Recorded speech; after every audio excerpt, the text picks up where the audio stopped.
দোয়া দরকার আছে। মুর্দেগান সবার জন্য দোয়া দরকার। দাফনের পরে দোয়া করবেন, 40টা জিয়াফত করবেন, তারপরে শবে বরাত করবেন, কারণ এটা ইবাদতের রাত। এই রাত্রে দোয়া করলে কবুল হয়। শবে কদরে আপনারা নামাজ পড়বেন। এইভাবে উনি বললেন এগুলি করা যাবে। দুইটা ওয়াজ শুনে আমার ভিতরে একটা এমন কনফিউশন তৈরি হয়েছে যে কোন হুজুরের কথা শুনবো।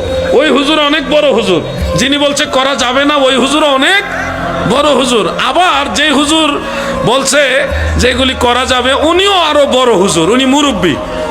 দুইজনের কথা শুনে আমি আমার মায়ের কাছে গেলাম, আমার আম্মা জানের কাছে যাই বললাম, আম্মা জান, আগের যে একটা হুজুর আসছিল উনি বলছিল দোয়া করা এটা বেদাত, করা যাবে না, কিন্তু কালকে যে হুজুর আসছে এই হুজুরে কইছে যে না করা যাবে। আম্মা, এই দুইজনই তো বড় হুজুর, আমরা কোন হুজুরের কথাটা মানবো? ওই হুজুর বলছে দোয়া করা যাবে না, এই হুজুর বলছে দোয়া করা যাবে। আমার আম্মা জান আমার চেহারার দিকে তাকিয়ে, খুব চেহারাটা ফ্যাকাশে, খুব মলিন করে বলতেছে, আমাদের এলাকায় নিজের ছেলে সন্তানকে ফুত বলে, ফুত আদর করে আমাদের এখানে বল। আমাকে আম্মা জান বললেন, ফুত তুই আমার লেগে দোয়া করতি না?